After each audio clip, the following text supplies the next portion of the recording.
can't sit still. I always have to be doing something. I can't just go to the beach and enjoy the beach. I got to be kicking a soccer ball around. I got to be doing something. It's just the way God wired me. In fact, He gave me a wife. Her name is Gay. My name is Dan. My last name is Odines. She's go. I'm do. We just go and we do. That's who we are. It's how God wired us. And I'm thinking about serving God, about making a difference in the world. And I'm thinking about mission. And I'm thinking about what can I do? Who has God created me to be? How can I breathe life into others? And what kind of movement can I be a part of? And so we're in Haiti, and our national director is listening to our story. And he says, the first thing out of his mouth, CPR-3 is not a mission. It's a movement. And it captured my attention. And I started to think about, what is a movement? We cease to call ourselves a mission. We're not allowed to call ourselves a mission. We are a movement, a missional movement of God. So let's go inside the laboratory. You've got this glass bottle that we call a beaker, and within this bottle, we have two ingredients. There's vision and there's implementation. Left alone, they do nothing. How many people do you know that have great dreams, great aspirations? I mean, dreams out the wazoo, right? But it's not just about a dream. A dream is just a dream. There's tons of dreamers out there. And then we've got these implementers. People know how to put a dream into action, but the truth of the matter is they're separate ingredients, and they lie dormant in this beaker because they're just two separate ingredients. Something needs to be entered into this beaker in order to cause movement. For them to move, you have to insert a catalyst. And that's how God wired me. For good or for bad, I walk into a room and I create tension. Sometimes I don't like it, but I just do. I stir up something. I cause either an action or maybe even sometimes a reaction. But either way, I'm a catalyst, and I want to see movement, and I want to see something happen for the greater good.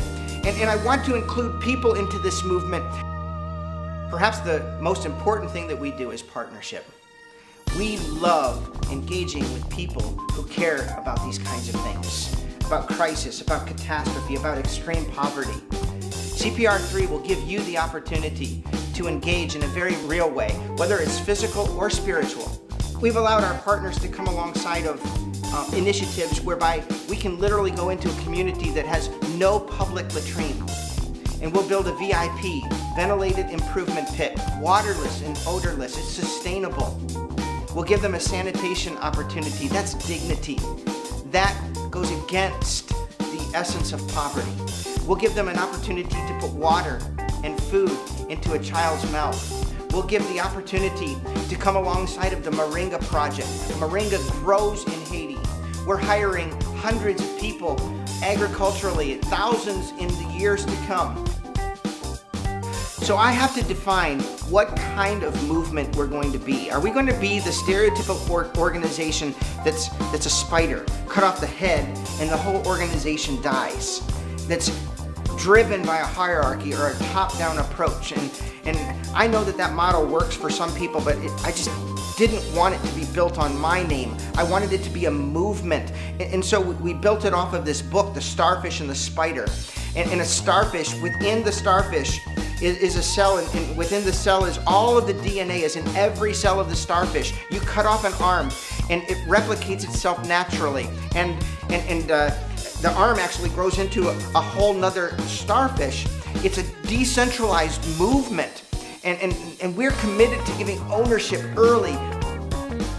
When people choose to engage with CPR-3, in those first moments together, our message to you is that you are CPR-3. CPR-3 is not a mission. It's not a leadership team. It's not an organization. CPR-3 is a movement, and you are the movement. Our growth, our success, the reason that we're impacting the country of Haiti and other places, even domestically, through crisis and catastrophe, is because we don't have to control it. We give it away. If you give it away, it always comes back to you. So we want to breathe it in and love it out. And we want to include as many people in that breathing life story as possible. Are you the person that wants to engage when you see a crisis or a catastrophe played out on the news? There's plenty of space for you to be a part of this growing movement.